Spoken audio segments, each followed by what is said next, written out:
Contém Saúde. Apoio Cultural Estética Priscila Palazzo. Métodos de resultado. Olá, boa tarde. O Contém Saúde desta semana está começando e vamos falar de um assunto bastante sério chamado fibromialgia. Você já ouviu falar da fibromialgia? Conhece alguém que tem? Pois é, está se tornando cada vez mais comum. Cerca de 3% da população mundial é portadora desse transtorno, dessa doença. O que é a fibromialgia, afinal? Para nos dar todas as respostas, estamos recebendo o médico reumatologista, Dr. Roberto Rentgen Bento. Tudo bom, Dr. Roberto? Tudo bom.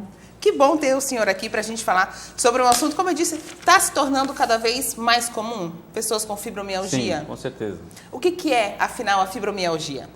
A fibromialgia é uma síndrome dolorosa crônica que causa principalmente dor no corpo. O principal sintoma da fibromialgia é dor no corpo. O corpo todo? O corpo todo, exatamente. A gente diz que os pacientes sentem dor acima e abaixo da cintura e dos dois lados do corpo. E é uma dor crônica, não é uma dor aguda que passa em poucos dias. Normalmente o paciente ele tem semanas, meses, anos de dor às vezes até chegar no consultório do médico, exatamente. E além do sintoma de dor, existem outros sintomas que caracterizam a doença. Então os pacientes habitualmente referem fadiga, cansaço importante. O paciente já acorda cansado, sente que o sono não descansa, a gente chama de sono não reparador. Muitas vezes o paciente tem sintomas de depressão ou ansiedade associados, isso é uma coisa muito comum. Além disso, os pacientes costumam referir que tem sensação de inchaço nas mãos, formigamento, dores de cabeça.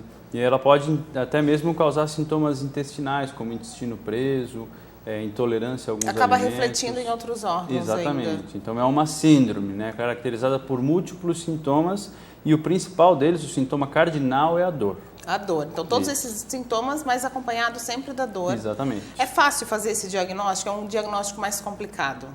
É um diagnóstico complicado porque a fibromialgia ela costuma imitar muitas doenças, né? Então, assim, muitas vezes a regra é que o paciente ele chega no consultório do reumatologista já tendo passado por vários especialistas, vários médicos clínicos, às vezes fisioterapeuta, massagista, osteopata, muitas vezes passou por vários profissionais, já fez vários exames de laboratório, exame de imagem. E é um paciente que já chega cansado no consultório do especialista, porque já teve toda essa jornada e até agora não teve um resultado positivo para o tratamento, né? E esse diagnóstico ele é feito de que forma? Tem algum exame que comprove a fibromialgia? Não. É uma associação de sintomas, como o senhor falou? Como é que é feito esse diagnóstico, doutor? Aí é que reside a dificuldade de fazer o diagnóstico, porque não existe um exame que dê esse diagnóstico. Então ele depende exclusivamente da conversa, da anamnese, né, conversa com o médico e do exame físico. E o médico avaliando os sintomas, sinais do paciente, o exame físico, ele vai dar o diagnóstico. Muitas vezes na primeira consulta a gente vai precisar pedir alguns exames para descartar algumas outras doenças que podem imitar a fibromialgia. Por exemplo, o que pode ser imitado? Que outra doença que ela pode ser confundida de repente? Várias outras doenças podem ter sintomas que parecem a fibromialgia. Por exemplo, as doenças da tireoide, como o hipotireoidismo, as doenças da paratireoide, como o hiperparatireoidismo, algumas doenças infecciosas, como doenças virais. Então, alguns tipos de neoplasia em que o paciente tem dor no corpo, né?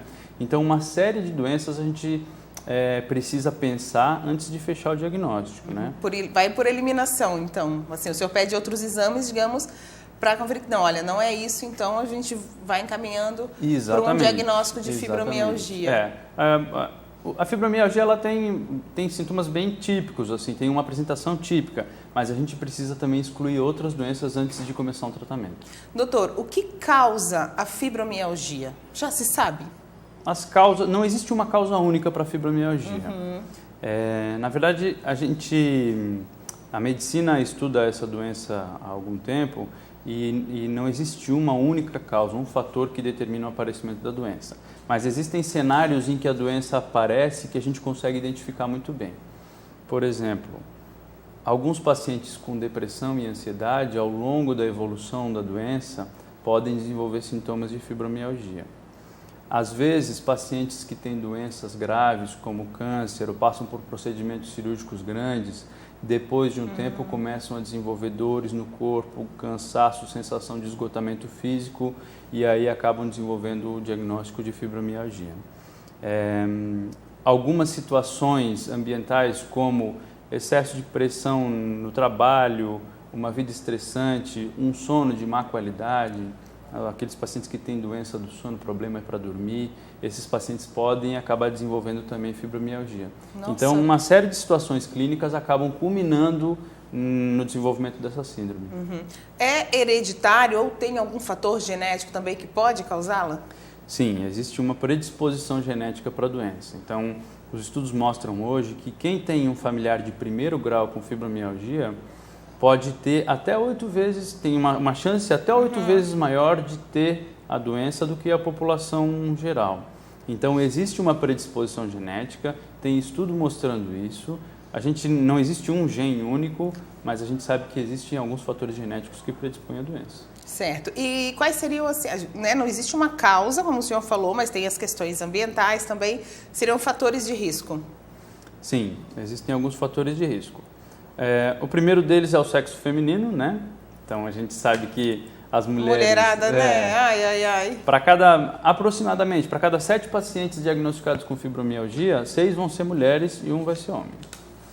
A faixa etária de acometimento, em volta dos 30 a 60 anos, é a principal faixa etária. Nossa, pode começar bem cedo, né? 30 anos? Sim, pode começar mesmo na infância e adolescência, embora isso seja menos comum. Mais raro. Mas a faixa etária principal de acometimento é dos 30 aos 60 anos de idade. E os pacientes que têm transtorno de depressão, por exemplo, têm um risco aumentado de ter a doença. Existe associação com algumas doenças reumatológicas, outras, por exemplo, a artrite reumatoide, o lúpus, a síndrome de Sjögren, que são outras doenças da reumatologia.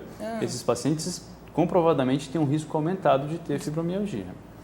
E, por último, existe aquilo que eu falei de questões ambientais, como excesso de estresse, uma carga de trabalho excessiva, pressões familiares, pressões do dia a dia, sono de má qualidade, o sedentarismo, muito importante como fator de risco. Então, todos esses fatores eles aumentam a chance do paciente vir a desenvolver a fibromialgia. Doutor, o senhor falou, né, de que pelo menos a cada 7 diagnosticados com fibromialgia, 6 são mulheres. A ciência sabe por que ela acomete mais as mulheres do que os homens? Uma das possíveis explicações é que pode haver uma influência do fator hormonal, né? O hormônio sexual feminino, ele pode estar implicado na patogênese da doença. Não é uma coisa muito bem conhecida, mas é uma das hipóteses que se faz. Outra hipótese que pode ser aventada é que, como a mulher tem assumido cada vez mais funções na sociedade, isso gera uma carga maior, uma pressão maior sobre a mulher. Então, a mulher atualmente trabalha, chega em casa, tem que cuidar dos afazeres domésticos, tem os filhos para criar, e isso gera jornada dupla, tripla, exatamente, né? Isso acaba gerando uma pressão muito grande, né? Psicológica e física. Então, essa seria uma outra possível explicação pro problema ser mais prevalente no sexo feminino. O que eu percebo ultimamente é que essa nossa vida contemporânea, né, a correria, onde a gente vive com muita pressa e pouca paciência, tem nos trazido muitas doenças... Com certeza, exatamente. Né? Principalmente acometendo mais as mulheres. Então a gente tem que... Infelizmente. Isso também faz parte é papel do médico também, trazer essa consciência durante a consulta para o paciente, né? Para se questionar então um pouco a respeito do estilo de vida, de como está, se está tendo tempo para fazer exercício, como é que está o sono, como é que estão as relações, porque tudo isso vai contribuir para o processo do adoecimento. Seja a fibromialgia, sejam outras doenças, né? Mesmo as doenças cardiovasculares, depressão, né? Tudo isso, a gente sabe que existe esse fator importante do estresse, da demanda aumentada do dia a dia. Doutor, eu quero que o senhor dê umas dicas depois, né? Algumas o senhor já deu, quero que dê um pouquinho mais depois. Só que nós temos que ir para um apoio cultural. Só que antes do apoio, eu quero que você fique com a dica de saúde de hoje com a Karen Borges, lá da Céu Sabor. Confere. Dica de saúde. Apoio cultural, Céu Sabor. Mais saúde, mais vida.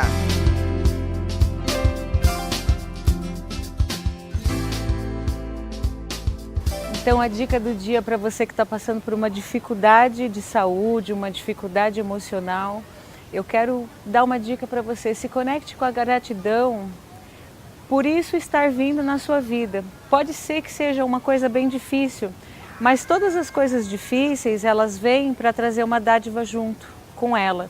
Isso independe da crença que você tem e que você traz consigo, de você acreditar em Deus, em Buda ou qualquer outra religião, né? O importante é que cada um entenda que existe um propósito pelo qual essa doença, essa dificuldade vem na tua vida. De repente seja para você parar, agradecer que você tem pessoas que amam você à sua volta. De repente seja para você olhar que você precisa dar uma pausa na sua vida e olhar para as coisas importantes que realmente são relevantes para ter um pouco mais de presença, um pouco mais de amor e compartilhar um pouco mais de você mesmo com as pessoas que você ama. Olha, uma forma de você fazer é tirar 2, 3 minutinhos por dia quando você acordar. Você se conecta com o teu coração, fecha os olhos, respira. E nessa respiração se conecte com as pessoas que você ama. Esse amor você imagina uma luz de cura, uma luz branca, ou a luz que você quiser imaginar que venha e que cure. Se conecte a essa luz, traga essa luz para o seu coração. E dessa luz que vem para o seu coração, você expanda para as pessoas que você ama.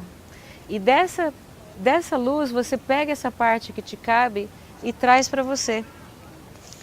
E 3 minutinhos que você fizer isso por dia, com certeza o seu dia vai começar muito melhor do que poderia ser se você não fizesse. E esse exercício de agradecer por você estar aqui, fazendo parte da vida de muitas pessoas que amam você, é bem importante para você se lembrar que você também tem a sua própria luz. Dicas de saúde. Apoio cultural, Céu Sabor. Mais saúde, mais vida.